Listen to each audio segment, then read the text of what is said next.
Olá, pessoal, boa noite a todos.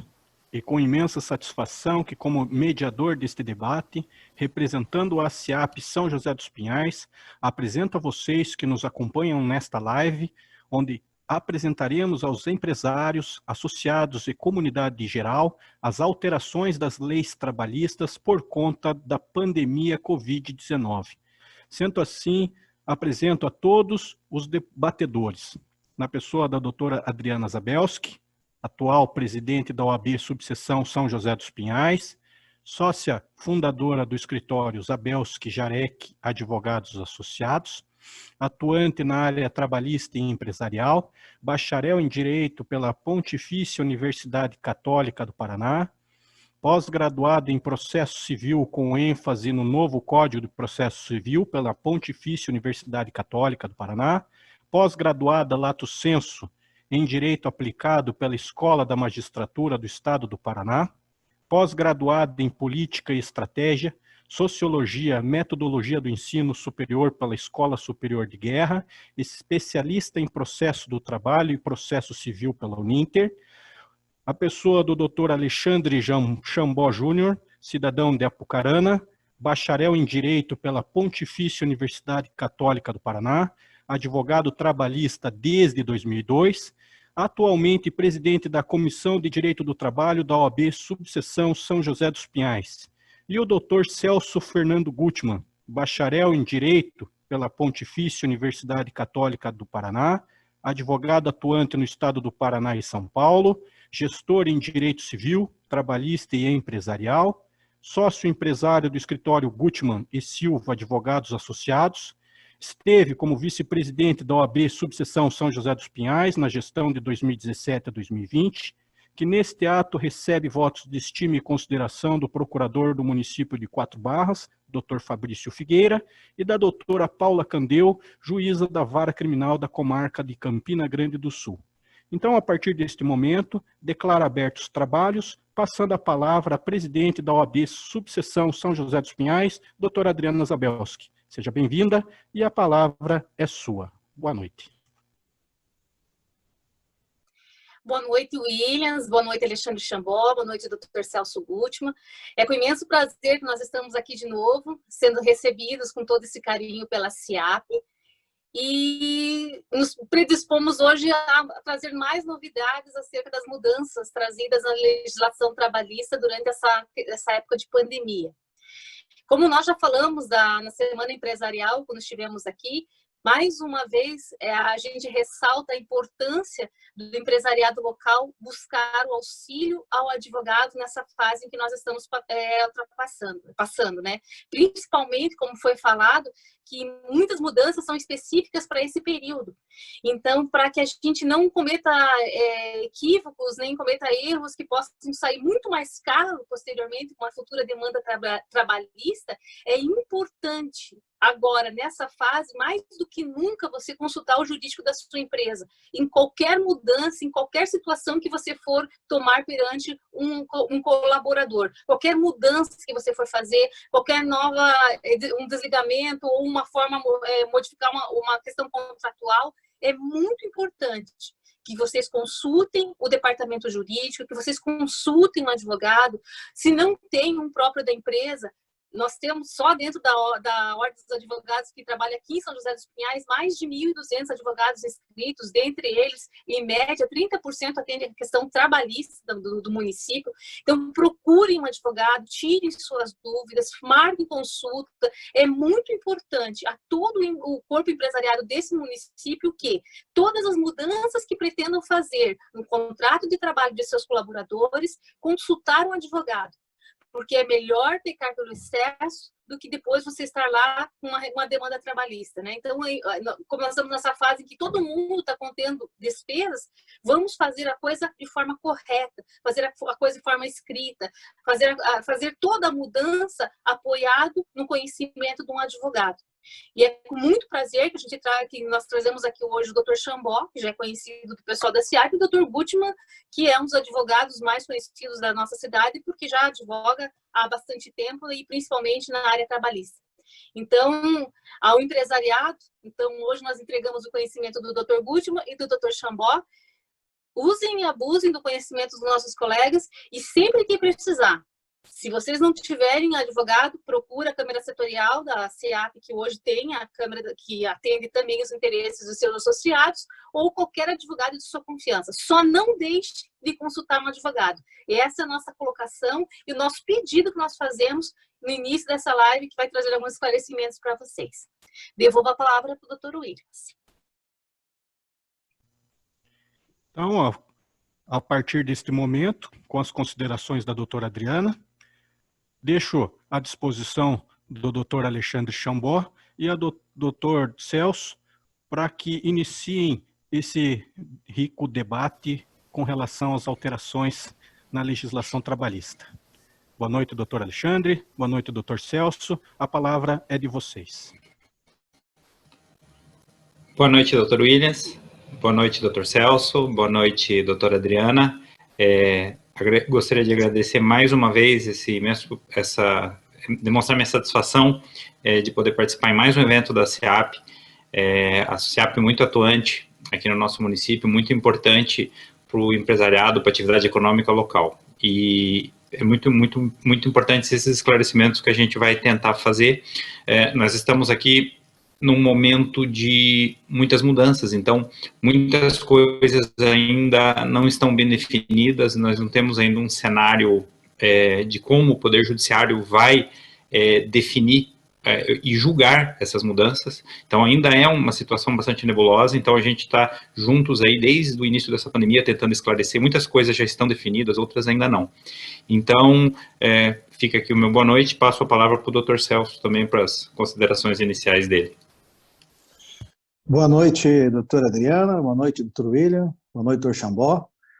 Agradeço também, reitero os agradecimentos da doutora Adriana à CEAP, em especial na pessoa do meu amigo pessoal, o meu compadre, Sidney Nascimento, presidente da associação. Conforme o doutor Alexandre Chambó já mencionou, nós estamos vivendo fatos novos, né? Essa pandemia que assola não só o Brasil, mas o mundo inteiro, obrigou tanto o governo como as empresas e advogados, empregados, a se adequarem para evitar o que ninguém quer, que seria uma queda da economia, queda de emprego, que já está acontecendo. Mas algumas medidas foram tomadas pelo governo para que evitem esse tipo de situação. E essa crise não tem como tirar ela com a mão, que nem fala o outro. Temos que fazer temos que lutar e perseverar e nos adequarmos a esses regramentos novos. Lógico que muitas dúvidas surgem, como os tribunais vão decidir, não existem os regramentos mais claros e específicos, existem alguns meios para evitar o desemprego e o fechamento das empresas. Então, nessa nossa conversa que teremos hoje aqui, vamos conversar um pouco sobre as medidas provisórias e sobre a nova lei, para que a gente possa dirimir algumas dúvidas e até aprender, porque no direito, você discutindo, você acaba aprendendo todo dia, todo momento, né? Então, doutor Chambó, fique à vontade se já quiser iniciar sobre as MPs, né? Obrigado, doutor Celso. Bom, a nossa legislação, a legislação trabalhista sofreu uma mudança com a reforma em 2017. Foi uma reforma importante, ela mudou questões de direito material, questões de direito processual. Essa mudança começou a ter início no final de 2017 e quando os advogados trabalhistas estavam se adaptando com essa nova realidade do processo e do direito do trabalho, nos deparamos com essa pandemia. A partir do momento que se decretou o estado de pandemia no mês de fevereiro, nós tínhamos aquela situação de que a OMS deu o indicativo de que todo mundo teria que, qualquer situação de desconfiança da doença, teria um afastamento de 15 dias, para iniciar de 14 a 15 dias. E aí ficou naquela situação, ok, Tá, mas como é que fica isso? A pessoa tem um indício de que está contaminada, vai ter que se isolar. Essa pessoa tem que trabalhar, ela tem um contrato de trabalho em vigência, ela teria que ter uma declaração médica para poder, teria ou não teria que ter uma declaração médica para ter esse afastamento? Pois bem, então, de uma forma bastante rápida, eu até achei particularmente bastante rápida, porque ainda no mês de março se editou a medida provisória 927. Essa medida provisória foi a primeira, para tentar alguma situação já mais emergencial para o empregador propor junto ao empregado e com o objetivo principal de manter o emprego, manter a renda, manter a empresa funcionando. Essa MP 927, ela teve uma parte que depois acabou sendo suprimida, que ela falava já sobre suspensão do contrato de trabalho. Mas essa parte acabou saindo, foi melhor estudada e melhor elaborada e depois foi editada a MP 936 que regula isso, mas aí é na sequência, primeiro a 927. A MP 927, ela, num primeiro momento, estipulou a possibilidade do teletrabalho. Quando eu digo estipulou, o teletrabalho já está previsto na CLT. Ela regulamentou em algumas outras situações a possibilidade de utilização do teletrabalho, que basicamente o empregado desenvolver as tarefas dele dentro de casa, sem se expor ao risco do deslocamento até a empresa e o próprio risco de chegar na empresa e se contaminar, ele trabalharia em casa. O meio utilizado seria um meio que ele dispusesse em casa, um meio eletrônico, celular, enfim, computador, e no mesmo horário e dentro da mesma ideia que acontecia na empresa. Simplesmente muda. Em vez de estar na empresa, ele vai estar em casa. Muito bonito, mas nem todas as funções são possíveis de se aplicar o teletrabalho. Eu observei na nossa prática que isso foi bastante utilizado, principalmente em setor administrativo, setor contábil, foi bastante utilizado essa condição do teletrabalho. Então, dentro do que a MP 927 possibilitou, o teletrabalho foi o que mais vingou, o que mais foi utilizado pelas empresas. Além da questão do teletrabalho, essa MP, ela disse que os acordos individuais, nesse período de vigência dela, prevaleceriam sobre os acordos coletivos. A gente está falando aqui para bastante empresários, trabalhadores, tem advogados também, mas é importante uma situação do direito do trabalho que sempre ele preza, o princípio dele é a negociação coletiva. Agora, nesse momento, qualquer situação entre empregado e empregador teria que ser individual, porque se você já está numa fase de evitar contato, de isolamento, se você tiver que fazer reunião no sindicato para poder aprovar alguma coisa, vai ficar complicado, fica antagônico. Então, eu entendo que foi essa a ideia da lei, de dizer que nesse período vários ajustes individuais, aquele que você vai fazer na tua empresa, lá com o empregado, passa a ter validade. Foi bastante positiva essa mudança nesse sentido. Então, nesse período que você combinasse direto com o teu funcionário, teria validade. Aí, outra situação que foi bastante utilizada também foi a antecipação de férias, porque permitiu-se que se antecipe as férias, que ainda nem precisariam estar vencidas, com um aviso de apenas 48 horas, e você não precisaria pagar o terço de férias nesse momento. Ou seja, seria uma forma da pessoa ficar em casa, já usufruindo dos dias de férias, sem trazer um custo maior para a empresa num primeiro momento.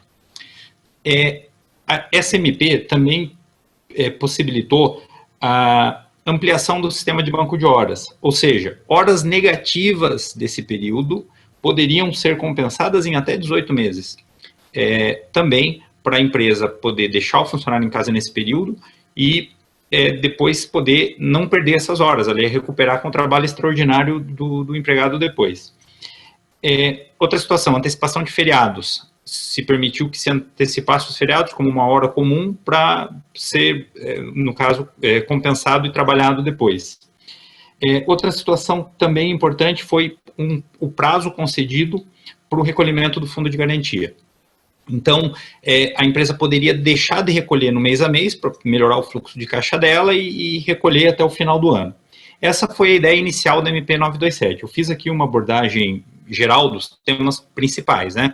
Agora, doutor Celso, eu passo para o doutor, caso queira abordar alguma coisa mais específica, o que o doutor observou, que as empresas mais consultaram a respeito da aplicação da MP 927. Veja só, muitas dúvidas surgiram em decorrência disso, porque as empresas, elas, tudo é novo, até para nós advogados. Então, até surgiu questionamentos de se arguir judicialmente a culpabilidade do governo em decorrência da suspensão dos trabalhos, tal. Mas o que a gente entende, que a gente tem visto, é um esforço por parte do governo de tentar viabilizar a continuidade do emprego e do trabalho, e até da própria atividade comercial do empresário, né? Então, como a suspensão do recolhimento do FGTS, né? 6 meses de suspensão dos processos administrativos aí por falta de recolhimento do FGTS. Então, de qualquer forma, depois ainda veio algumas adequações maiores, abrangido até pela a outra MP, né? Que é a 926.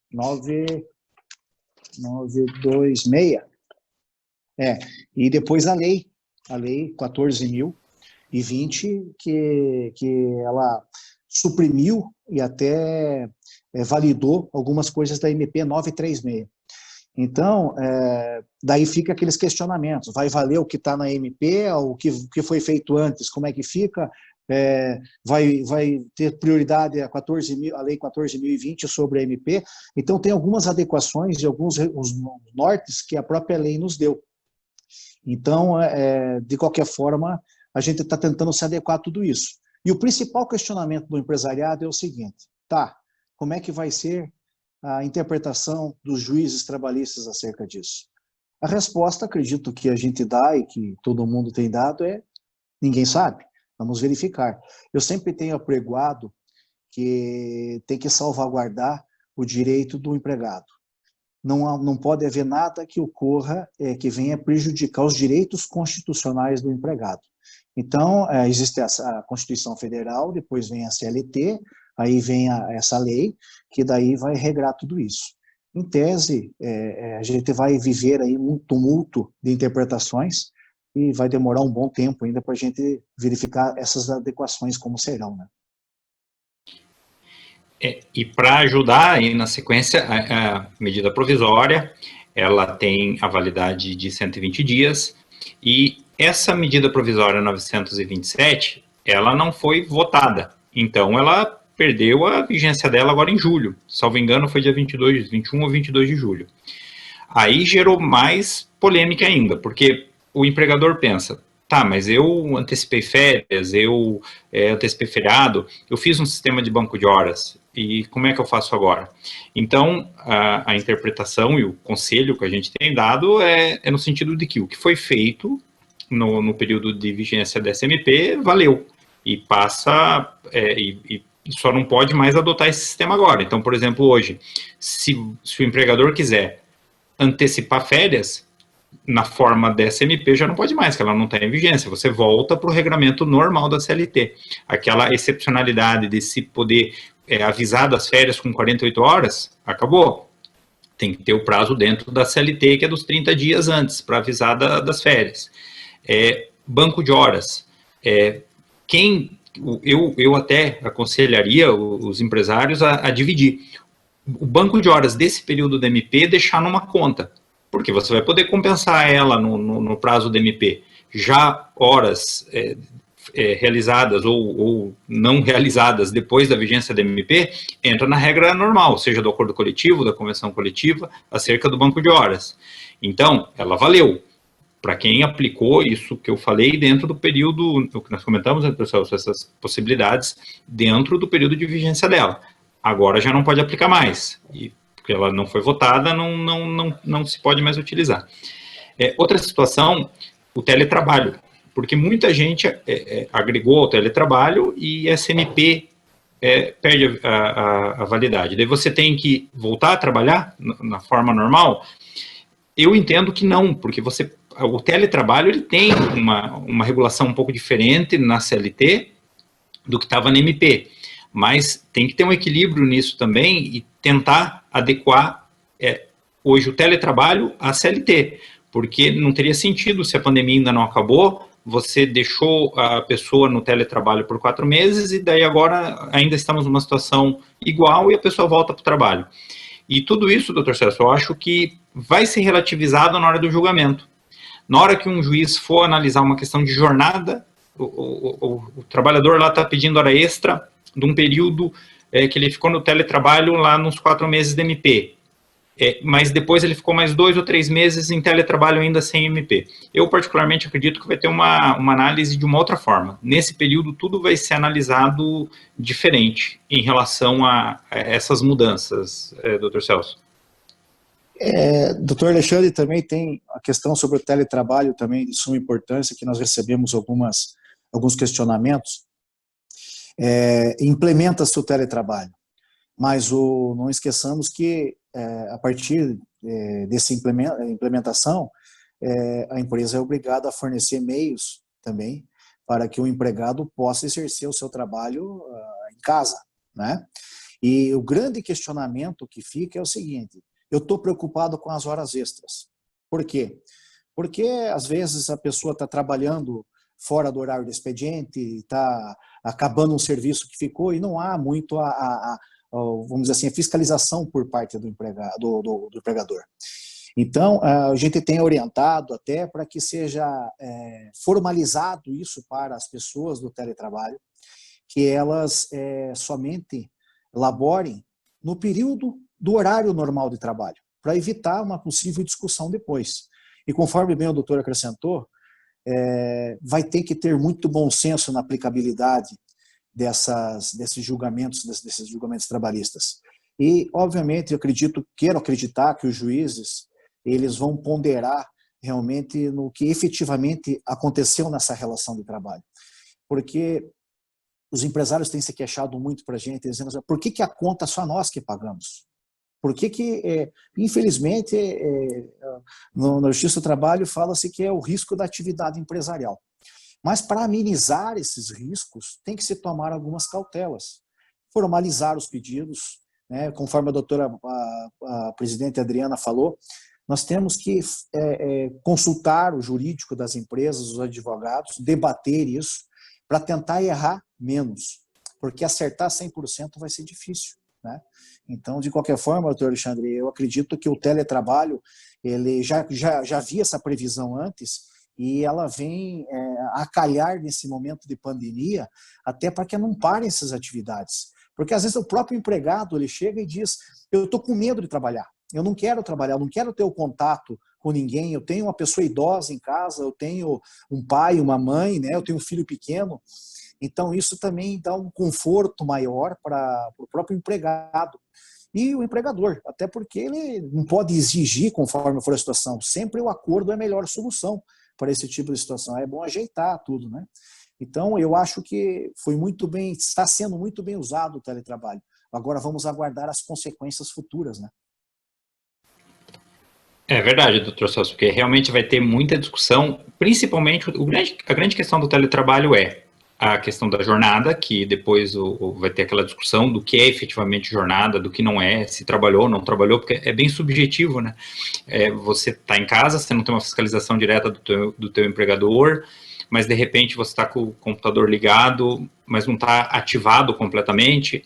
Então, vai ser uma discussão bastante grande sobre isso. E também sobre os custos disso, porque em casa o trabalhador vai estar usando a internet dele, a luz dele, e a estrutura de trabalho dele. Então, isso é uma coisa que pode ser reclamado depois. E vamos ver como vai ser interpretado tudo isso. Porque, de fato, naquele momento, ele está gerando uma atividade produtiva para o seu empregador com o custo dele, né, o que foge da ideia geral da relação de trabalho. Mas como eu disse, muita coisa ainda vai depender de interpretação. Mas o teletrabalho, na minha opinião, ele veio para ficar. Porque mesmo depois do fim dessa pandemia, se observou que em muitas situações ele foi melhor, ele é mais produtivo até do que o trabalho presencial. Então, em muitos casos, eu já estou vendo isso no dia a dia, já falando que tanto o empregado quanto o empregador querem manter essa situação.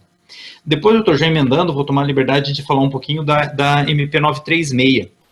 A MP 936 ela veio na sequência como um complemento da 927, ela veio especificamente para falar sobre a outra situação que foi muito utilizada, que é a suspensão do contrato de trabalho e a redução proporcional de jornada e salário. Essa é uma situação que já foi bastante falada, bastante debatida, está sendo bastante usada. Mas para fazer um breve resumo, é basicamente a possibilidade que você tem de suspender o contrato do teu funcionário. Inicialmente, a MP 936 fez previsão de 60 dias para suspensão e 90 para redução. 90 dias para redução. Essa redução pode ser de 25%, 50% ou 70%. Isso se for de forma direta com o empregado. Se o acordo coletivo determinar percentuais diferentes, pode ser feito também nesses percentuais diferentes. Nessa situação, o governo entra com um complemento, que é o benefício emergencial, que é calculado com base no seguro-desemprego. Temos também a situação no caso da suspensão, você recebe integralmente o benefício emergencial, exceto nos casos das empresas que faturam acima de 4 milhões, faturaram no ano de 2019 acima de 4 milhões e 80, se eu não me engano, que dessas empresas têm que pagar 30% como indenização, não é salário.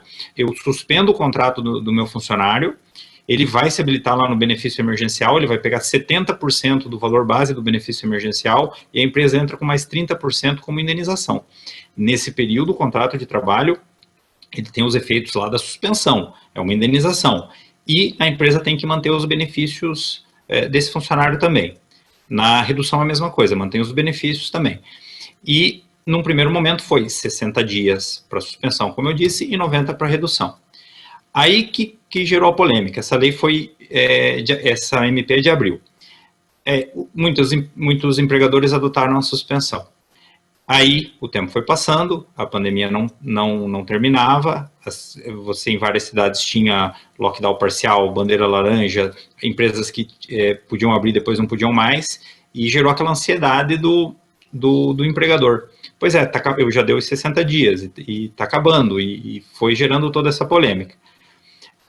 Houve um esforço para a votação dessa MP, não tenha dúvida, por isso que talvez a 927 foi deixada de lado, porque o esforço do governo foi para regulamentar a 936.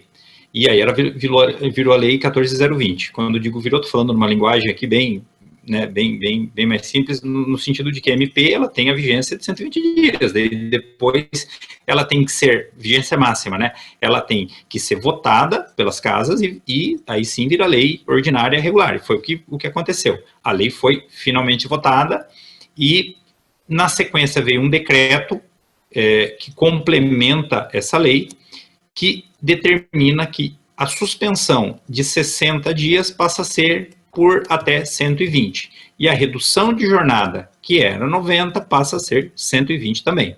Tá? Então, essa foi a sequência da medida provisória 936, com a lei e com o decreto, doutor Celso. Doutor, por favor, acrescenta alguma situação, alguma coisa com relação a essa condição que também foi bastante utilizada, né, doutor?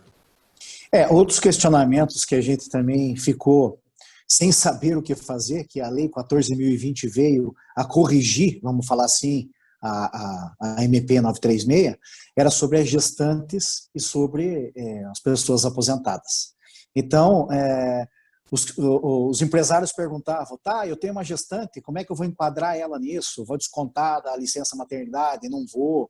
Eu aposentado, se eu der suspensão do contrato de trabalho para ele não vai receber o benefício, ele não pode receber 2 benefícios do governo, né? Então, a Lei 14.020 veio também depois para vir a corrigir isso, né? Ou suprir essa lacuna que veio, né? Mas nós falamos do teletrabalho agora há pouco, que foi uma evolução, mas ele, na verdade, ele está sendo usado, já havia previsão legal. Mas eu acredito que o ponto primordial para ajudar os empresários foi essa redução de jornada ou suspensão do contrato de trabalho. Porque o empresário foi obrigado a fechar as portas, ou aqueles que permaneceram abertos, caiu drasticamente o seu movimento. E entre mandar alguém embora ou fechar a empresa, às vezes o empresário vai mandar alguém embora, né? Mas, então, a 14.020, ela veio para corrigir algumas falhas ou lacunas que houveram lá atrás, né? Da gestante, por exemplo, do aposentado e do regramento ali das empresas que têm renda até 4.800.000 reais e que tem que ter ajuda compensatória, tal, que na sequência a gente pode falar um pouquinho mais da ajuda compensatória também, né, doutor?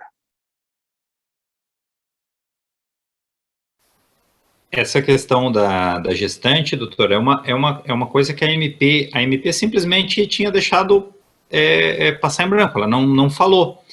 E aí que eu digo o que é o advogado interpretar, porque nesse tempo entre a MP e a edição da lei, a orientação era o seguinte: eu presumia que as estabilidades correriam juntas. Então, se uma funcionária gestante fosse afastada e depois retornasse por suspensão, ela já estava estável pela condição dela da estabilidade lá da gestação e junto teria a estabilidade da MP. E depois a lei falou que não, que para não ter prejuízo à trabalhadora, a estabilidade a estabilidade da MP, que depois virou lei, corre depois. Então, ou independente da interpretação, né, ou corre antes, conforme for o caso ali, mas elas não se somam. Então, isso foi uma parte da lei que melhorou para o empregado em relação ao que estava na MP. Mas nesse meio tempo eu posto que muitos empregadores tomaram a decisão, falaram, não, eu vou afastar a funcionária grávida. Primeiro, por estar grávida, ela é até mais do grupo de risco. Segundo, porque como ela já está estável, ela teria as duas estabilidades. E é uma coisa que depois a lei trouxe a informação diferente. Mas a lei consertou não, ela esclareceu vários pontos daí da questão da MP e foi um alívio, acho que principalmente para o empregador. Como o Dr. Celso falou, ela foi bem mais utilizada até do que o teletrabalho por um simples fato: o comércio fechou. O vendedor, muito difícil o vendedor fazer teletrabalho. O teletrabalho funciona bem para tarefas de escritório, mais administrativas, de gestão, mas o funcionário da lanchonete, do pequeno comércio, ele é uma venda presencial, então não tem como fazer teletrabalho para ele. A solução seria realmente usar a MP 936, doutor Celso.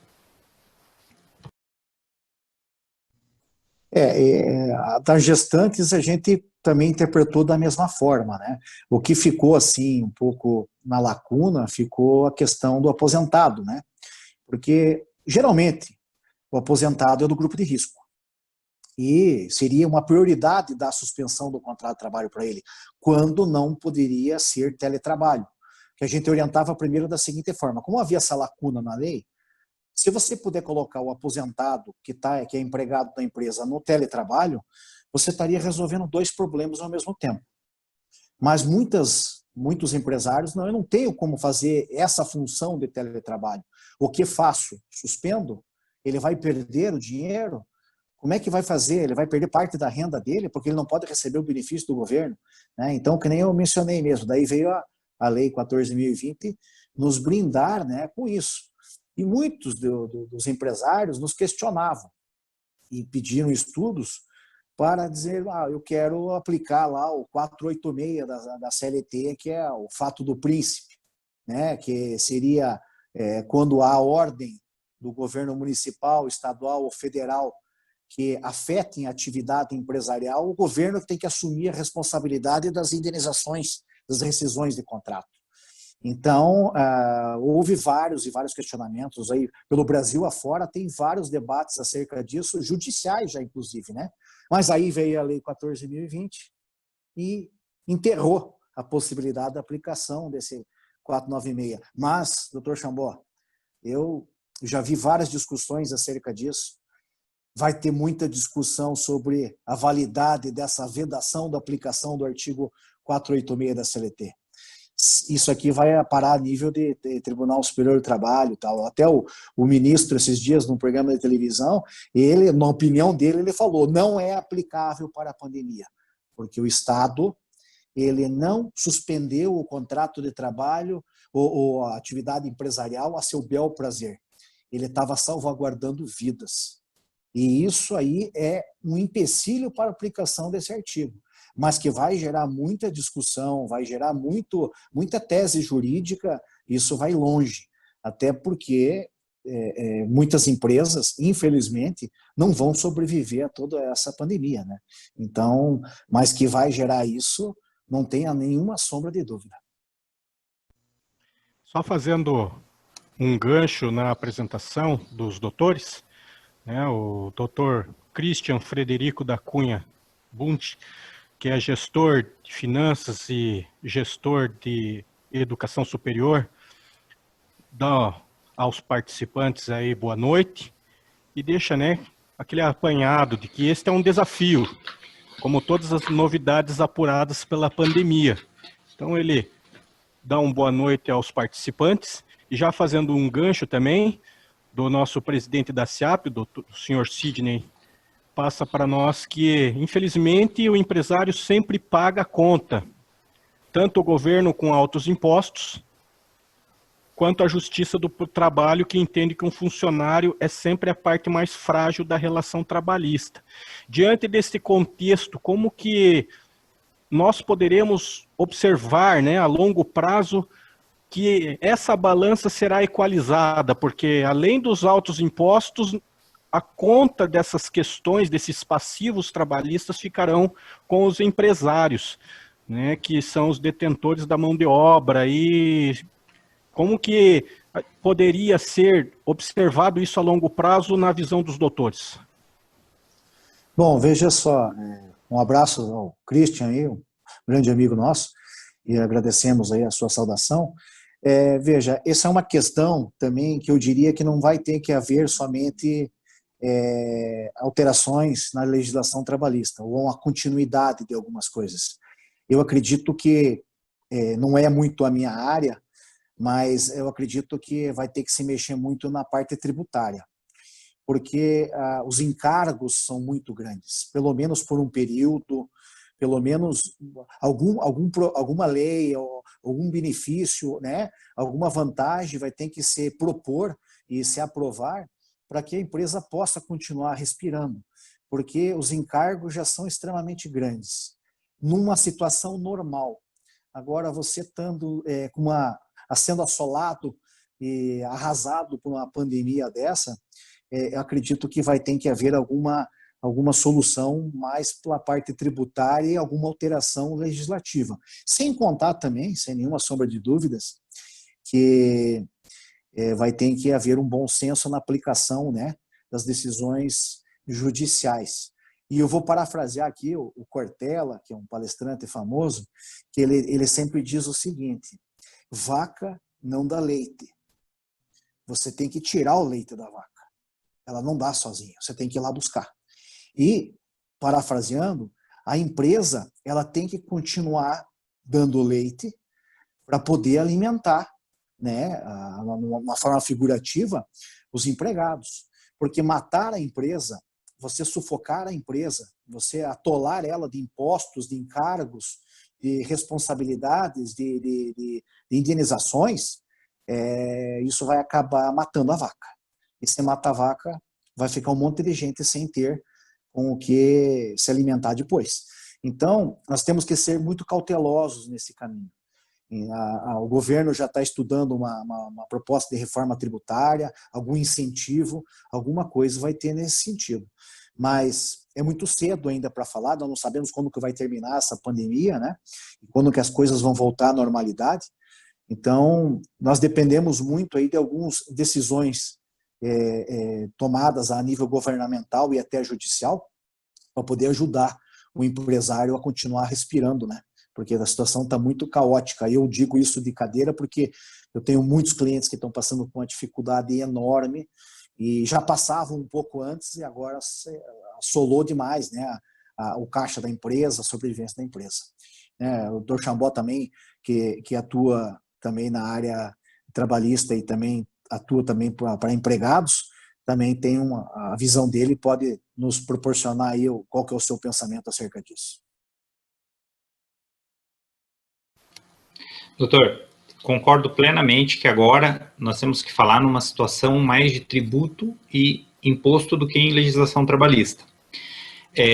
Talvez esse seja o caminho agora para uma recuperação da atividade empresarial, das empresas, e nós vamos ter uma responsabilidade de 3 alas, digamos assim, do empresário, do governo e dos trabalhadores também. Eu só discordo um pouquinho, porque eu acho que o empregado perdeu também, porque a demissão dele a falta de renda e a falta de emprego traz para ele também aquela dificuldade básica do dia a dia, de ansiedade, de se vai se recolocar ou não no mercado. Então, também houve prejuízo do trabalhador nesse sentido. E, como o doutor falou, eu sempre falo isso em todas as conversas que a gente participou nessa época de pandemia. A gente não pode matar a empresa, porque a empresa é que fornece, como parafraseando o doutor Celso agora, fornece o leite até para o próprio empregado. Então, tudo gera a partir dali. Mas foi uma situação extraordinária que todo mundo perdeu. O governo perdeu, porque ninguém imaginava, né, isso olha o déficit que está ocorrendo para o caixa do governo, que não estava programado. As empresas, nem se fala, a gente tem observado empresas aí fechando, empresas que a gente não imaginava que iam fechar, estão fechando, mandando seus empregados embora sem conseguir quitar a verba rescisória, o que daí gera o problema social do empregado também. Então agora é um momento o pensamento tem que ser fortalecer as empresas, diminuindo impostos, porque a empresa fortalecida, ela quer voltar a produzir. Para voltar a produzir, o que ela tem que fazer? Contratar funcionário. Então, essa tem que ser a ideia daqui para frente. Então, e o Poder Judiciário, onde ele entra nisso? Na interpretação e na forma de distribuir esse ônus de todo esse período. Saber distinguir a empresa que teve dificuldade, que tomou algumas atitudes para se manter de pé, tentar distinguir de empresas que também podem ter ideia de se aproveitar dessa situação também para gerar algum prejuízo indevido para o funcionário. Então, o Poder Judiciário vai ter importância nessa distribuição, nesse equilíbrio de forças aí. Mas vai ter que ter muita união entre todas as partes dessa cadeia para o país poder se recuperar. E vai depender, como eu disse, dos três: empregado, o governo, o Estado, né? Quando eu digo governo é como um todo, Estado, federal, município. Aí, aproveitando, doutor, eu só complementando a questão da inaplicabilidade da Lei 486, que a lei trouxe nesse sentido, que reconhecendo que essa pandemia, da forma como ela deixa claro, a interpretação pode ser que não gera o fato príncipe, mas isso é relativo. Eu acho que vai ser analisado caso a caso a ideia da força maior para a demissão, porque ela foi muito aplicada. Então, eu advogo há 20 anos, eu nunca tinha visto um caso de empresa desligar o funcionário por força maior. Agora eu vi vários. Só que eu vi situação assim, de empresa que está atuando normalmente. Ela demitiu na mesma semana funcionário sem justa causa e demitiu um por força maior. Então, isso é um caso que dificilmente vai prevalecer na justiça. Concorda, doutor Celso? Porque como é que na mesma semana demite um e não demite o outro? Perfeitamente, doutor Chambó.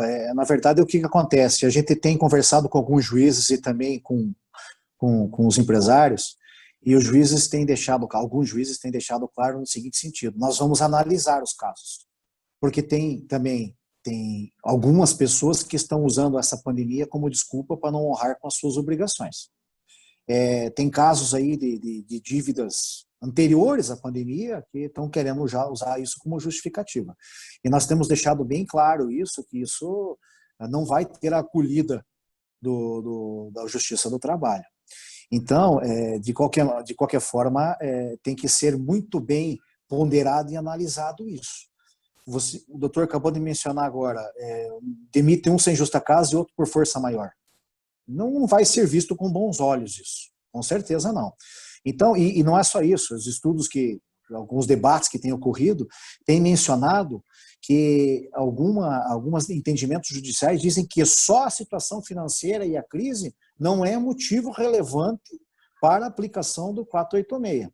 Eles entendem que tem que haver uma circunstância acerca disso. Tem que ser comprovado tudo isso, que houve afetação, que tiveram que fechar as portas, tal. Agora, a empresa fechou a porta. Aí tudo bem, é uma análise. Agora a empresa demitiu metade e vai querer aplicar o 486. Não vai vingar, né? Então não vamos fazer aventuras jurídicas, né? E alguns juízes, acredito eu, que temos bons juízes, eles vão analisar a coisa de uma forma com muito bom senso, né? Porque senão não pode ser, tem que ser aplicado caso a caso. Então a gente não tem uma receita pronta para tudo isso. Isso vai depender muito dos embates jurídicos, né, que vai ser feito a nível de inicial, de contestação, de recurso, de sentença judicial, né? Aí, doutor Celso, que a gente... desculpe, pois não. Desculpe interromper o doutor Alexandre, mas é que a gente tem uma participação do Giuseppe Melillo, e ele parabeniza a todos pela iniciativa e pelo excelente tema. E ele tem uma dúvida referente a um dos assuntos que foram passados pelos senhores. A dúvida dele é referente à redução da jornada de trabalho. Então ele questiona que se houver a necessidade de trabalho extraordinário para aquele funcionário com horário reduzido, não tem previsão legal sobre essa situação. Então, isso gera, né, um questionamento por parte dos empresários, inclusive o Giuseppe Melillo, ele é membro do nosso núcleo setorial de contabilidade, agradecemos aí, inclusive, a participação dele.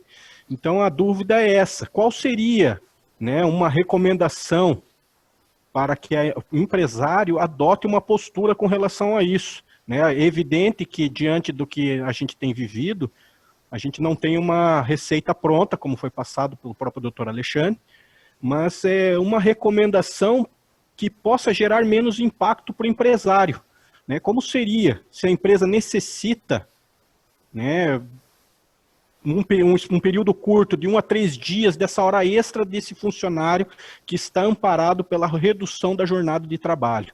Então esse é o questionamento aí do contador Giuseppe Melillo.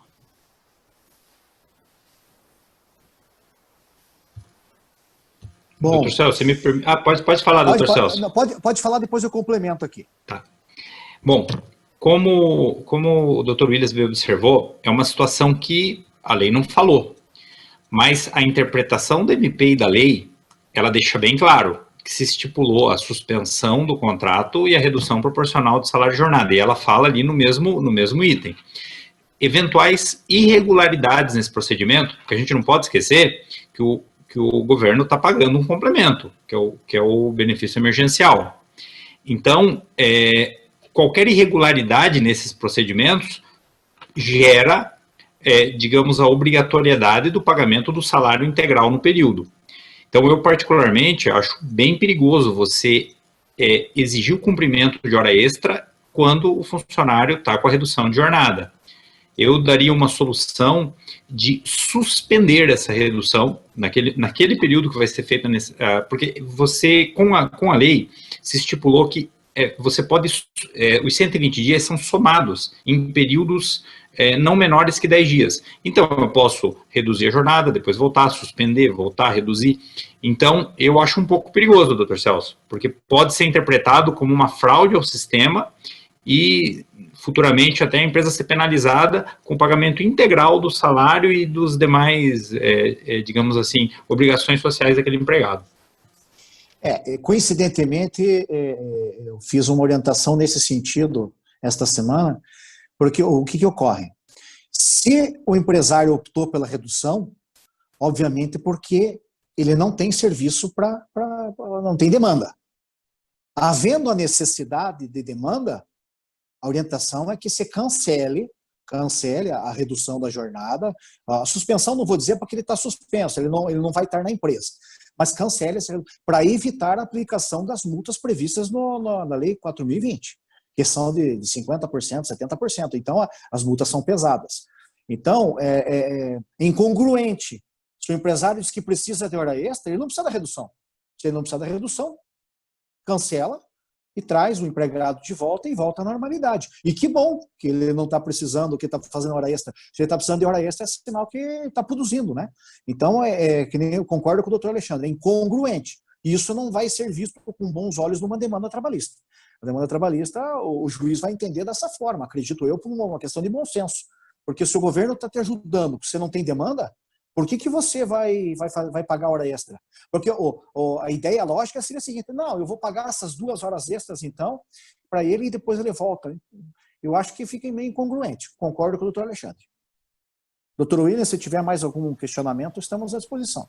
Positivo, eu gostaria de transmitir aos participantes aí,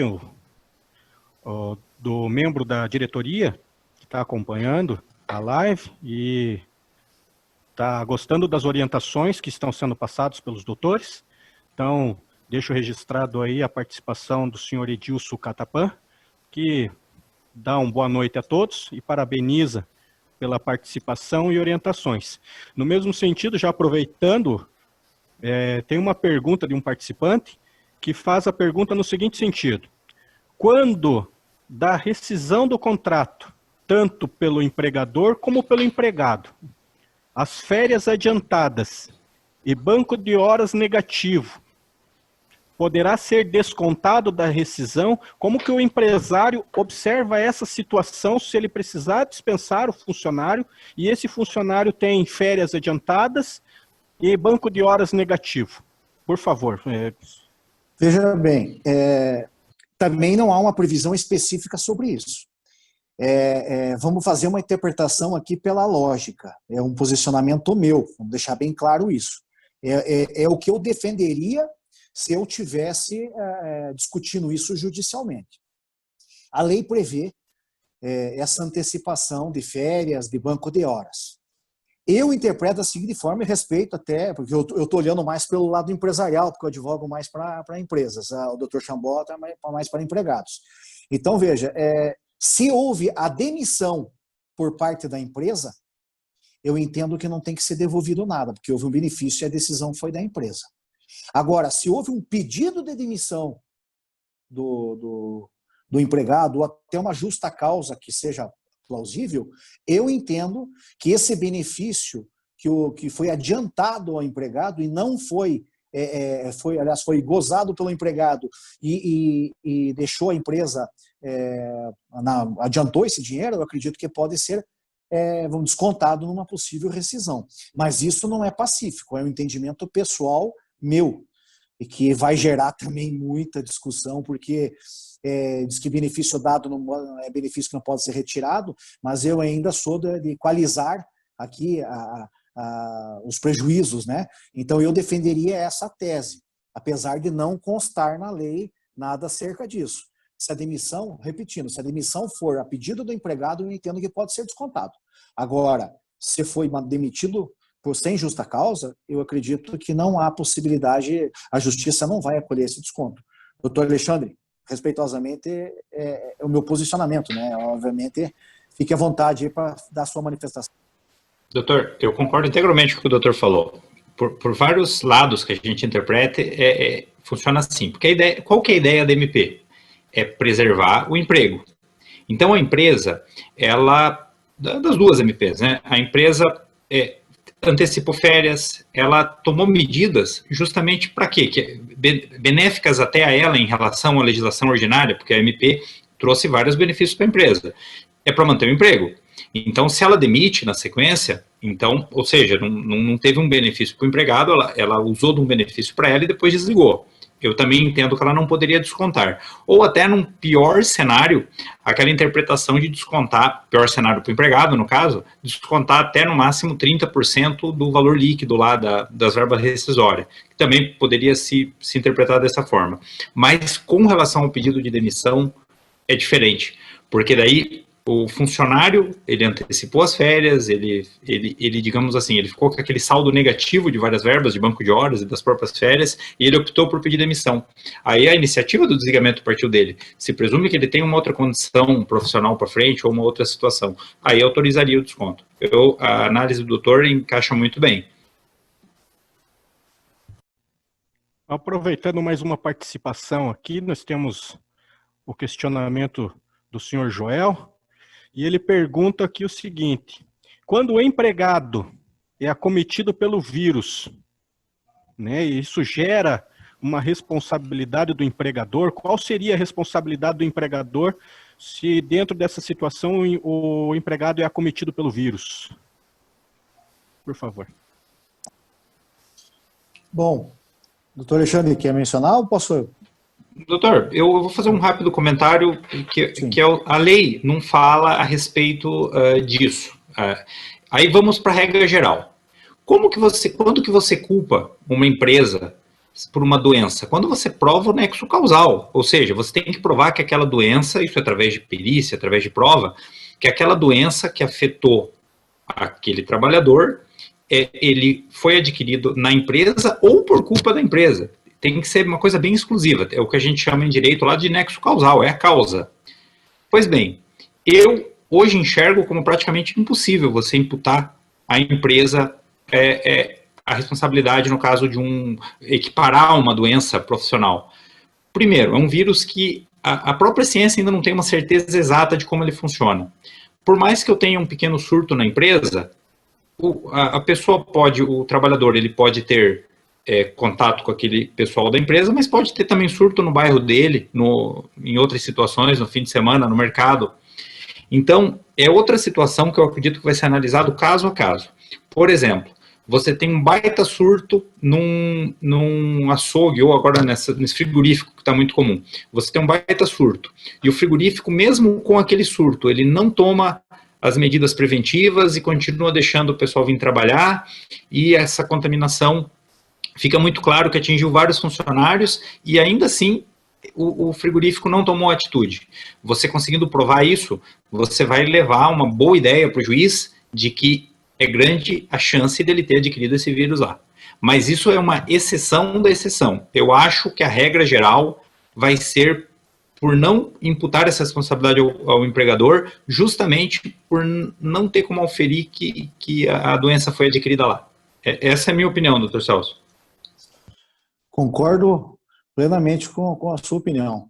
Inclusive, esse questionamento também feito por algumas pessoas, o que a gente tem solicitado a eles para prevenir, né, para evitar? Cumpra as regras das autoridades sanitárias. Distanciamento, álcool gel, não deixar muita gente aglomerada, se puder teletrabalho, fazer o teletrabalho, porque esse exemplo dos frigoríficos foi bem claro, tá todo mundo lá empilhado trabalhando. Aí não tinha como. Mas o ônus da prova, realmente, daí o juiz vai ter que analisar. Pegou aonde? Em casa, jogando bola, no trabalho. Se tiver condições satisfatórias dentro da empresa, que uma perícia ou testemunha pode detectar, que lá pode ser que tenha pego, mas foram tomadas todas as medidas, isenta-se o empresário disso.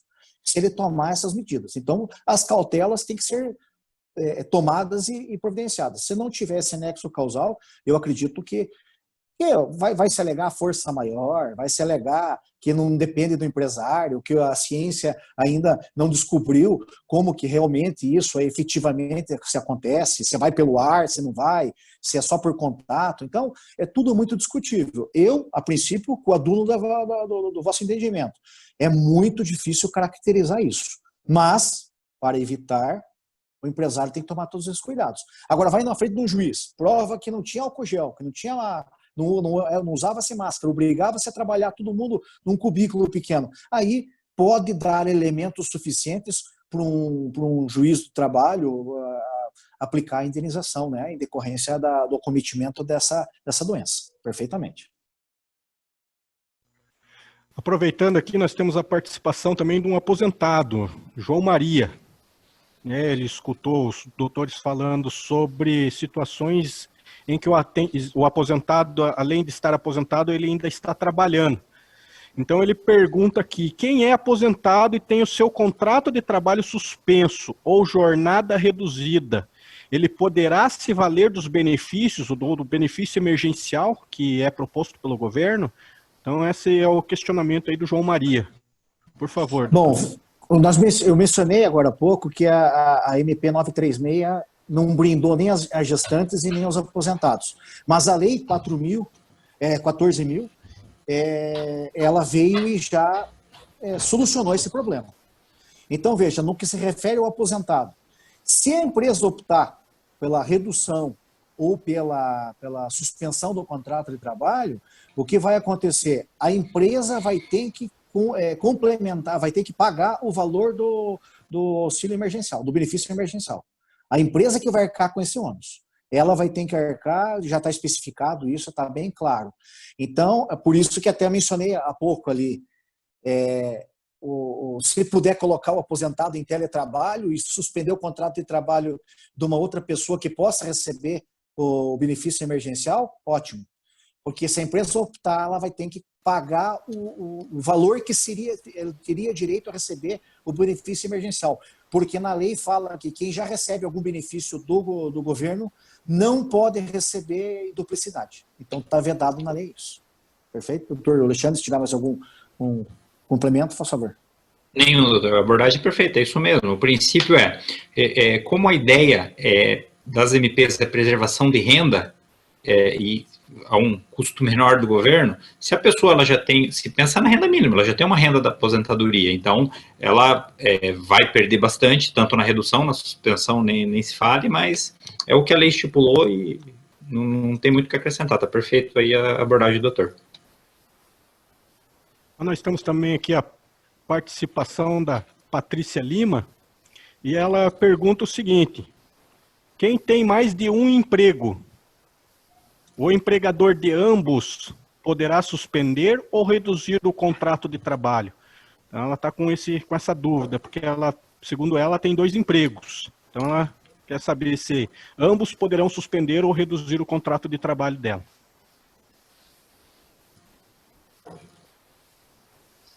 Bom, na lei que passou a 936, né, a MP que passou a vigorar a lei, ela deixou isso claro, que pode acumular os benefícios, né, nesse sentido. Pode reduzir, porque são 2 empregos, né, desde que não é meio contraditório, porque se o aposentado não pode receber também, mas havendo 2 empregos, parte-se do pressuposto que ele tem 2 rendas, e ele não pode ficar sem essas 2 rendas. Há essa possibilidade, né, desse acumular, né? Então, pelo menos a interpretação, vamos dizer assim, direta da lei. Doutor Alexandre, o que o senhor acha? Perfeito, é isso mesmo. A ideia é essa, porque a pessoa, isso é muito comum em atividades como enfermagem, que a pessoa tem 2 empregos, ela consegue levar essa situação pelos turnos. Então, ela vive com aquela renda. Então, se ela recebesse só um benefício emergencial, considerando a redução em 2 empregos, o prejuízo aí ia ser muito grande, né? Então, pode acumular sim, no caso de quem tem 2 empregos. Então, ela pode fazer redução em um, redução nos 2, suspensão em um, suspensão no outro, é independente. E vai ser pago para cada um o respectivo complemento emergencial do governo. Perfeito. Agora nós temos a participação do presidente do SJ Prospera, o senhor Claudemir Gibrim. Então ele dá boa noite a todos, e ele até metaforicamente coloca aqui uma pimenta no assunto fato príncipe. Tiraram da lei de greve, atividades essenciais. Quem pode exercer atividade econômica? Gestores públicos decretam fechamento de minha atividade econômica. Eles têm 100 dias para tomar medidas de saúde contra a pandemia. O poder público não aumenta o número de UTIs. Pego isso como exemplo, pois é um fator que estão considerando mais relevantes para decretar novo fechamento de comércios e atividades empresárias por minha conta.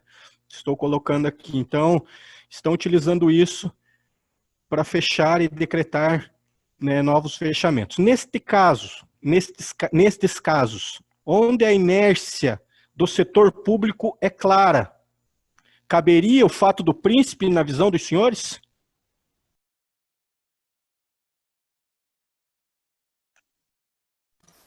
Doutor Alexandre, quer mencionar? Doutor Celso, se me permite, a abordagem do Dr. Gibrim é muito pertinente, porque realmente você teve, por vamos usar o exemplo, talvez uma má gestão, um prejuízo que veio diretamente para a iniciativa privada dele, concordo. Só que você vai, justamente a lei fala lá do 486 para tentar excluir esse tipo de discussão, mas é uma lei ordinária. Então, como o Poder Judiciário vai analisar isso, é bem complexo. Você teria que demonstrar tudo isso que gerou toda essa sequência de situações que afetou diretamente a tua atividade empresarial. Eu, como numa análise minha, eu diria que sim, por uma interpretação da própria lei, que teve uma relação direta, porque a lei ela fala isso, uma situação que não foi uma má gestão do negócio dele que levou a isso, concorda, doutor Celso? Não foi uma má gestão dele, pessoal, e sim uma sequência de fatores geradas por uma má gestão, talvez, de um processo de pandemia que gerou fechamentos consecutivos da atividade empresarial. Tem lógica e tem razão. Agora, se o Poder Judiciário vai interpretar dessa forma, aí vai ser bem complexo, né, doutor?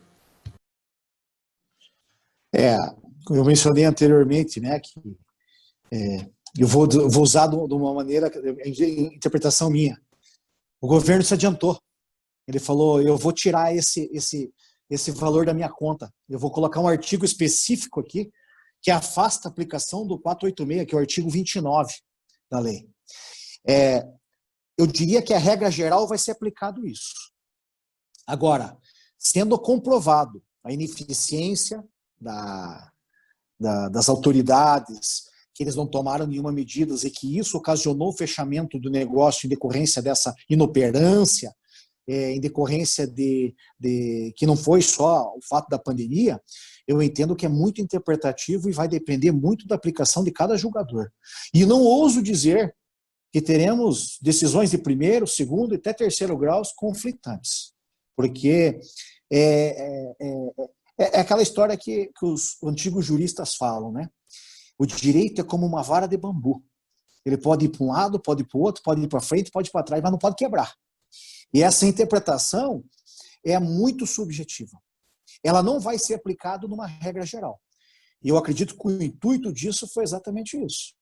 Agora, para caracterizar a desconsideração do artigo 29 e nós aplicarmos, nesse caso específico, o artigo 486 da CLT, que é o fato do príncipe, é discutível, vamos dizer assim, é uma incógnita.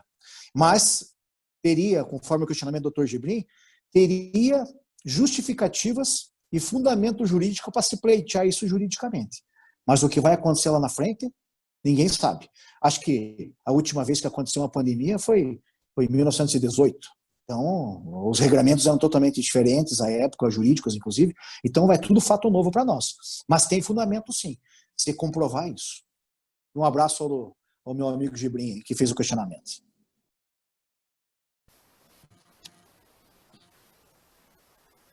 Doutor Williams. Pois não.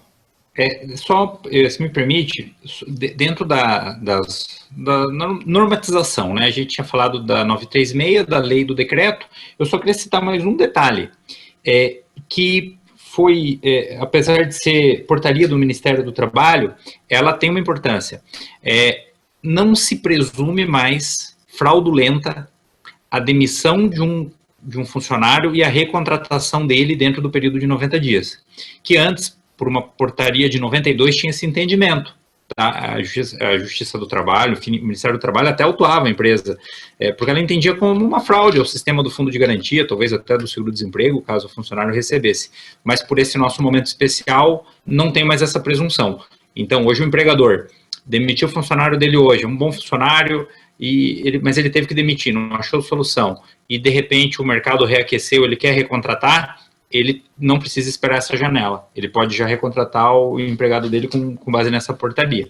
E essa portaria, digamos assim, que é o último movimento, né, do governo, nesse caso a portaria, né, fato administrativo, para essas regulações novas aí no período da pandemia. Perfeito, doutor Alexandre, obrigado pela consideração. E nós temos aqui mais um questionamento. Isso aqui foi realizado pela Rafaela Lopes. Ela pergunta aqui, o empregado, eu sei que os doutores acho que já falaram sobre isso, mas só para constar a participação e responder aí o questionamento de quem participou, né, ela questiona que o empregado poderá receber cumulativamente os benefícios emergenciais. Então fica aí o questionamento da Rafaela e para constar aí a participação dela. No caso de mais de um emprego, né? No caso de mais de um emprego, sim. Ela vai ter esse benefício emergencial que é o complemento do que o governo federal está pagando no caso de redução proporcional e suspensão. É a única possibilidade que se permite, né? Porque às vezes o pessoal confunde com aquele outro auxílio, né? Que é o auxílio para quem está sem renda nenhuma. Ele não é disponibilizado para quem tem vínculo de emprego, não é para servidor público, né? Então, a única possibilidade de acumular benefício é isso. Uma outra situação que é exceção também é no caso daí de quem é pensionista, né? Porque a gente até citou ali, né, doutor Celso, da questão do trabalhador aposentado, mas se a pessoa é pensionista, daí tem uma outra natureza do benefício, aí ela recebe o benefício, o complemento do benefício emergencial. Eu não sei se era bem essa dúvida da Patrícia, mas a única possibilidade, pelo que a gente vê, nessa parte trabalhista de acumulação é no caso de 2 empregos mesmo, doutor Celso. Você quer acrescentar alguma coisa? Não, perfeitamente, é isso mesmo. A gente já tinha tocado nesse assunto, é exatamente, a lei já deu, a nova lei agora já regulamentou isso aí. Ela não deixa bem especificado aqui como é essa acumulatividade de benefícios, mas eu acredito que os senhores pontuaram bem, até porque já falaram num outro momento, né, da live sobre os benefícios emergenciais. E agora nós temos a participação aqui do Leonardo Cunha. Aí ele pergunta o seguinte: e quando ocorrer a suspensão ou redução do contrato de trabalho, como ficam os benefícios concedidos pelo empregador? Então é o questionamento daqui do Leonardo. Bom, já ficou bem claro nesse sentido com a nova lei que os benefícios não podem ser retirados. Os benefícios permanecem. Então, agora, sofri um outro questionamento também por uma questão de se vai ser considerado ou não um benefício, né? Mas veja, eles me questionaram, eu pago vale transporte, eu tenho que continuar pagando vale transporte, a suspensão do contrato de trabalho? Não, porque primeiro que não é só um benefício, ele tem a participação lá também no percentual que é pago. Não usa o transporte, está em casa, não vai pagar o vale transporte, né, obviamente. Doutor Alexandre?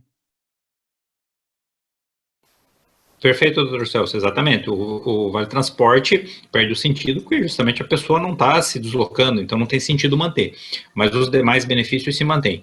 O principal deles é o plano de saúde, por exemplo. O plano de saúde a empresa tem que manter e a coparticipação do reclamante tem que ser descontada lá dos 30, na verdade nem descontada, ela tem que ser jogada para o retorno depois do contrato, deixada para o desconto depois do retorno.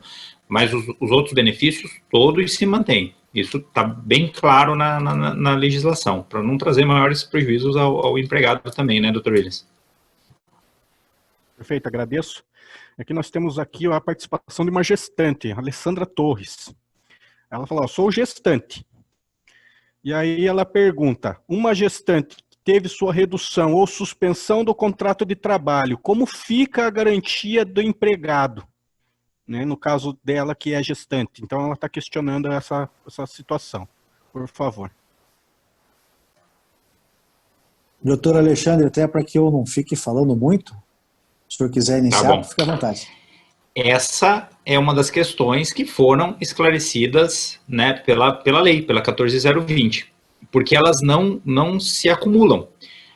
Então, essa tua garantia do emprego decorrente da suspensão ou da redução, ela vai ser observada quando terminar a tua garantia da estabilidade. Então, ela vai somar. Então, você vai ter um tempo a mais, conforme aquela tabela, né? Porque a tabela é mais ou menos assim.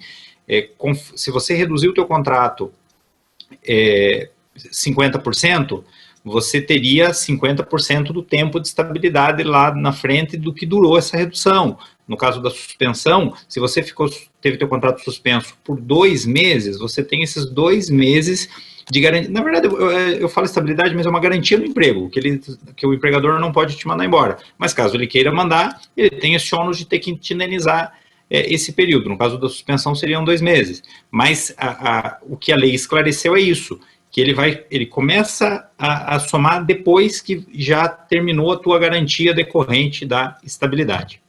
Doutor Celso. A estabilidade da gravidez durante a gravidez inteira mais 5 meses. Se ficou 120 dias suspenso o contrato de trabalho ou reduzido a jornada, soma-se ao período da gravidez mais 5 meses, mais 120 dias. Perfeito. Essa não tinha na MP 936 e a lei 14.020 veio a solucionar essa lacuna. Perfeitamente. Aí nós temos aqui a participação de Cleverson Marques. Ele expõe que é empresário, mas ele tem dúvida com relação a pedir a suspensão do contrato de trabalho. Então ele quer saber como é que funciona essa situação da desoneração, né? Se é desonerado 100%, então ele tem essa dúvida. Ele não coloca aqui qual que é o ramo de atividade, mas o questionamento dele é esse. Então ele pergunta, todas as empresas podem pedir a suspensão do contrato de trabalho e se elas se desoneram 100%? Então esse é o questionamento que ele fez aqui. Doutor, se me permite, Claro. A lei não veda nenhum tipo de empregador. Até o empregador doméstico pode fazer esse tipo de suspensão. Então, ele pode sim. Quanto à desoneração, no caso da suspensão do contrato, ela vai ser 100% no sentido de que naquele período ele não vai precisar pagar salário, também não tem recolhimento do INSS nem do fundo de garantia, mas ele tem que manter os benefícios caso o colaborador dele tenha. E se a empresa faturou em 2019 mais que aqueles 4 milhões lá que a lei estabelece, no caso da suspensão ele vai ter que pagar os 30%, que é uma indenização, no equivalente a 30% do salário do colaborador dele, enquanto durar a suspensão. Mas se o faturamento é menor que esses 4 milhões que a lei estipula, ele se desonera naqueles 2 meses praticamente 100%, porque, volto a dizer, ele não paga salário, não paga fundo de garantia, né? Então, é justamente para dar esse fôlego, mas benefícios se mantém, exceto o vale transporte, como a gente tinha abordado anteriormente, doutor Celso. É exatamente isso. Houve a Lei 14.020, ela regrou só que há uma diferenciação só sobre empresas de até que faturam acima de 4 milhões e 800 mil reais.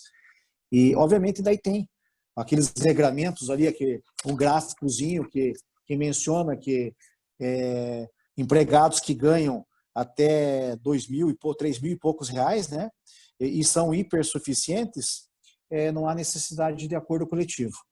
Pode ser o individual. E os demais precisam daí de acordo coletivo, daí, né, amparados tal, para ter validade. Mas é exatamente isso. E a forma, só complementando, doutora, a forma de se fazer isso, né, normalmente o contador já tem esse canal, que é direto lá com o Ministério da Economia, e informa tudo por ali. Lembrando sempre que a responsabilidade, isso está estabelecido também desde o início, a responsabilidade pelas informações é do empregador. Então tem que preencher tudo bem certinho, colocar os dados do funcionário correto, período, e todos os dados têm que ser informados corretamente, porque qualquer problema que não gere o pagamento desse complemento, desse benefício emergencial, diretamente do governo para o empregado, essa responsabilidade cai sobre quem? Sobre o empregador, de pagar esse valor porque cometeu algum erro na transmissão dessa informação para o Ministério da Economia. Eu quero pegar um gancho diante dessa situação que foi passada agora pelos senhores, e esse questionamento agora é meu, tá? Aproveitando essa situação.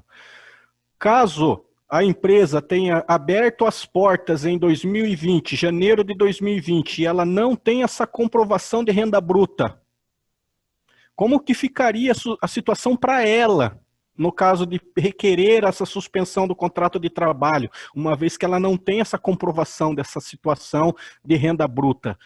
Como é que poderia ser? Eu entendo que essa empresa... desculpe, doutor Celso, pode falar.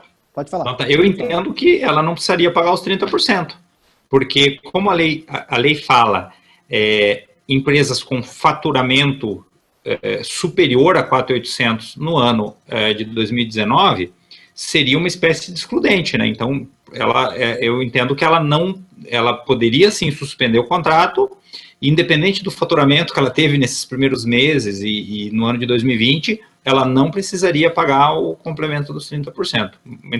Embora não esteja expresso na lei, seria minha interpretação, doutor Celso. Perfeito, ela não pode ser enquadrada numa exceção quando ela não existia nessa exceção, né? Então, ela não tem como faturar se ela não existia.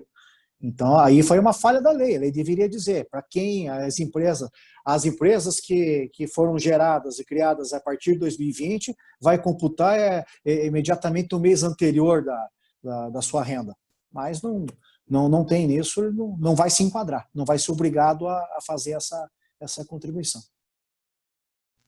Agradeço o esclarecimento. E, por enquanto, a gente está sem novas participações aqui, então, por gentileza, caso os doutores tenham mais assuntos a tratar, doutora Adriana também, por favor. Isso, eu quero só trazer três pontuações do que foi falado pelo doutor Gutmann e pelo doutor Chambó. Duas colocações específicas. Fato príncipe. Toda empresa que se aventurou, né, a mandar o empregado por questão de força maior, sem que essa força maior efetivamente se concretize, já tem colocações de alguns juízes, e que a gente já está vendo em algumas exposições que eles estão fazendo, que vai ser caracterizada a questão do dano moral. Porque a empresa tem obrigação de saber o que era o fato príncipe, né? Por meio até do seu departamento jurídico, e efetivamente ela não fez essa busca e se aventurou a demitir o funcionário sob essa alegação. Então, teve um congresso na semana passada, até, que foi passado, alguns magistrados participaram e fizeram essa colocação, de que vai sim ser verificada a postura do empresário enquanto da demissão do seu funcionário. Porque se ficar comprovado que o empresário se utilizou da pandemia e prejudicou o colaborador na hora do desligamento, com certeza serão aplicados sim a questão do dano moral, que a gente sabe que é uma questão muito difícil de se comprovar na Justiça do Trabalho. Porque na Justiça do Civil, na Justiça Comum, a gente tem aquele dano que não precisa ser comprovado. O simples fato de fazê-lo, comprovar lá a restrição do SPC Serasa, você não tem prova nenhuma, né? Então, na questão da Justiça do Trabalho, não, você sempre tem que comprovar o dano. E se for trazido isso ao conhecimento do Poder Judiciário, de que foi-se utilizado da força maior, do fato príncipe, e não está comprovado isso na empresa, vai sim poder ser perquirido a questão do dano moral e a condenação pelo que a postura de alguns dos magistrados que até agora se manifestaram é que vai ser concedido. E uma outra coisa que também ninguém fez a pergunta, mas é uma coisa que está vindo em voga, é a elaboração do CAT, Comunicação de Acidente de Trabalho, se o Covid se encaixa nisso ou não, e como que está essa orientação. Até ontem eu participei de uma reunião com a Comissão de Direito de Saúde aqui do nosso município, em que estão sendo disponibilizadas algumas normatizações para a empresa, para o setor público, e que vai vir para o setor privado também, na questão da comunicação de acidente de trabalho, de doença do Covid, né? Ser considerado isso e ficar devidamente comprovado. Então, nos próximos dias, nós também já teremos novidades acerca do CAT, Covid e acidente de trabalho, que vai impactar diretamente no direito previdenciário, inclusive. Então, nos próximos dias aí, pode se preparar que nós teremos novas novidades, novas situações que também vão albergar ao entendimento e, infelizmente, o bolso do empresariado brasileiro aí, que, infelizmente, é o que mais está somando prejuízos até o momento. Doutor Williams. Veja, presidente, até no primeiro questionamento acerca do fato príncipe, eu já estou vislumbrando o que vai se vizinhar na sequência. Eu vou, em uma recente entrevista à TV Conjur, o excelentíssimo ministro Alexandre Belmonte, do Tribunal Superior do Trabalho, foi bastante categórico a afirmar, abre aspas, os governos estaduais e municipais que determinaram paralisação da atividade de risco de contaminação não agiram de forma discricionária, com base em critérios de conveniência ou oportunidade, para benefício do interesse público. Fizeram isso por motivos de saúde pública, com base em uma ocorrência da natureza que é o vírus. Isso descaracteriza o uso do argumento do fato príncipe. Ao meu ver, o artigo 486 da CLT é absolutamente inaplicável em relação ao contexto do Covid-19. É o ministro do Tribunal Superior do Trabalho que se posicionou dessa forma. Pegando um gancho nessa fala dele, o empresário que se usar desse argumento, eu não tenho nenhuma sombra de dúvida que vai ser punido. Não tenho nenhuma sombra de dúvida. Agora, se ele comprovar, conforme nós mencionamos agora há pouco sobre se comprovar que realmente isso inativou a atividade dele, se ele fechou, se ele quebrou, aí é uma outra discussão que também vai ser gerada, né? Perfeito. Doutor Alexandre. Doutora Adriana, falando do segundo aspecto, com relação ao CAT. O CAT, o CAT emitido pela empresa é o reconhecimento daquele acidente de trabalho. Consequentemente, a empresa emitindo essa CAT, ela estaria reconhecendo. Eu ainda acredito que eles vão ter que pensar muito bem nisso. Talvez uma norma de saúde vinculando a possibilidade maior do reconhecimento desse nexo causal com relação a hospitais, por exemplo, talvez uma normatização específica para os hospitais. Mas ainda assim, como a doutora falou, vai impactar bastante na questão previdenciária, mas muito na questão trabalhista também, né? Bastante, porque normalmente os afastamentos do Covid são superiores a 30 dias. A pessoa vai enquadrar naquela legislação específica da estabilidade depois. Então, essa é uma situação do CAT que eu ainda não consigo enxergar a responsabilização do empregador em regra geral, só numa situação muito específica, justamente por essa dificuldade de se atribuir aonde a pessoa efetivamente pegou o vírus. Então, vai ser uma situação que vai dar muito pano para manga, mas eu acredito que você jogar essa responsabilidade para a empresa seria bastante complicado, pelo menos na regra geral, né, doutor Celso e doutora Adriana? Veja, eu coaduno com o doutor, e veja, se o governo criou um artigo para isentar ele da aplicação do 486 da CLT, por que o empresário tem que pagar o pato pelo coronavírus? Eu não orientaria a emitir o CAT, porque não é um acidente de trabalho, não é uma doença do trabalho. Eu interpretaria dessa forma. E vai encostar o empregado, né, junto ao INSS, e eu entendo também que não pode ser responsabilizado o empresário pela aquisição do coronavírus, a não ser, repito, que nós mencionamos anteriormente, e o ônus da prova sendo do empregado, que ele prove que ele pegou lá porque o empresário não tomou todas as cautelas devidas e não atendeu às exigências das autoridades sanitárias. Então, salvaguardando essa observação. Perfeito.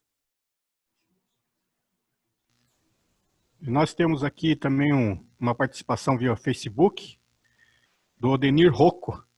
Então, ele parabeniza os participantes aí pelos temas que foram abordados, que esclareceram alguns pontos para ele. Então, fica registrado aí o elogio que veio via Facebook.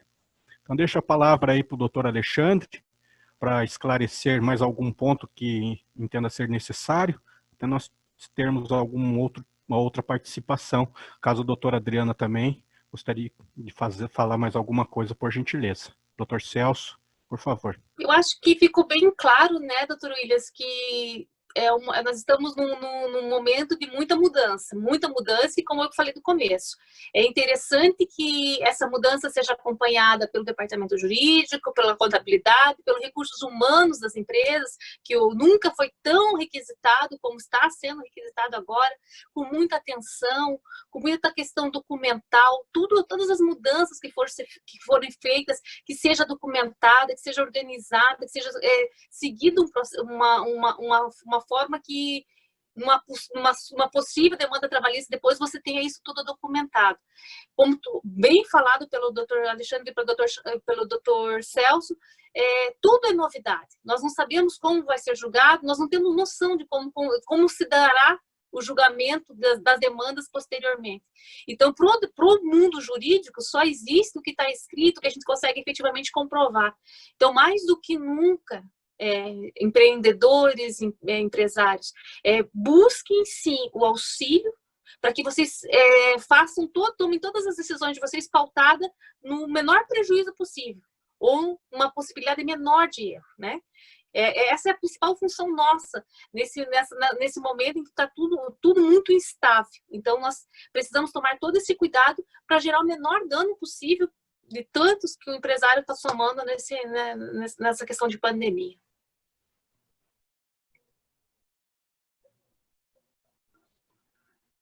Doutor Chambó, doutor Gutmann, se quiserem fazer seus apontamentos finais, né, já podemos... Na verdade, eu quero agradecer a oportunidade, né, que a presidente, através da OAB e da SIAP, que nos proporcionou a aprendermos um pouco mais da interpretação da nossa lei, dessa pandemia toda, para a gente entender no nosso mundo jurídico, né, para debatermos um pouco. A gente sempre aprende e é bom sempre debatermos sobre isso, porque um futuro incerto jurídico está pela frente. E as teses, as argumentações, as lamentações, né? Isso vai percorrer por todos os tribunais. Foi um prazer poder participar, eu me coloco à disposição, tanto da OAB como da SIAP, e eu agradeço, muito obrigado aí pela oportunidade. Dr. Chambó. Também agradecer, foi um prazer poder participar junto com o Dr. Celso, advogado de larga carreira e muito experiente aqui em São José dos Pinhais. A doutora Adriana também, agradecer mais uma vez a oportunidade e o convite. O Dr. Williams pela brilhante condução dos trabalhos. E a SIAP, que proporciona esse espaço, como eu já disse no início, muito importante para o empresariado de São José. E eu parto sempre do princípio que a vida vai continuar, né? A vida vai continuar, os negócios daqui a pouco vão ser retomados. Foi um grande baque tudo isso que aconteceu, uma coisa inesperada, mas agora não é hora do empregador enxergar o empregado como um entrave nesse retorno, e nem o contrário. É hora de se unir, de se conversar, como a doutora Adriana e o doutor Celso também já tinham falado no decorrer dos trabalhos, sempre conversar com bom senso, tudo documentado, para a gente não matar a empresa, que matando a empresa você mata também a fonte de renda do empregado. Então isso é um ciclo. E o empregador valorizar o seu empregado, porque o seu empregado remunerado, o seu empregado recebendo bem, é aquele mesmo empregado que consome no nosso comércio, que consome e que gera, acaba retornando para a empresa. Então, isso é uma corrente, e é assim que vai se retomar o crescimento novamente. No mais, também me coloco à disposição sempre da OAB e da SIAP por o que precisar, doutores. Doutor Alexandre, também agradeço a sua presença aí, o embate. Apesar que hoje nós não discutimos muito e mais ou menos coadunamos da mesma ideia, né? Assim, de uma maneira bem coerente e bem lógica. Doutor William, obrigado pela mediação e pela deferência inicial, né? E agradecendo também aos participantes aí que acompanharam via Facebook, e agradecer às pessoas, os elogios, tudo, e nós nos colocamos à disposição. Um abraço a todos. Então é isso, senhores. Em nome dos participantes, em nome das pessoas que participaram via Facebook, em nome das pessoas que mandaram questionamentos via WhatsApp, renovo os votos de estima e consideração, né, a presidência da OAB Subseção São José dos Pinhais, na pessoa da doutora Adriana, doutor Celso, doutor Alexandre Chambó. Então, em nome do Núcleo Setorial dos Advogados da SIAP de São José dos Pinhais, eu agradeço a participação de vocês, agradeço também pela compreensão e entendimento que a mim foi confiado para conduzir esses trabalhos, e renovo mais uma vez, né, em não ser redundante, mas renovo mais uma vez os votos de estima e consideração, agradecendo a disponibilidade dos senhores, da senhorita também, por ter esclarecido diversos questionamentos dos empresários, dos associados e da comunidade geral. Então é isso, agradeço mais uma vez e deixamos então finalizados os trabalhos, e uma boa noite para vocês e a todos que estão acompanhando essa live que foi perfeita, na minha opinião.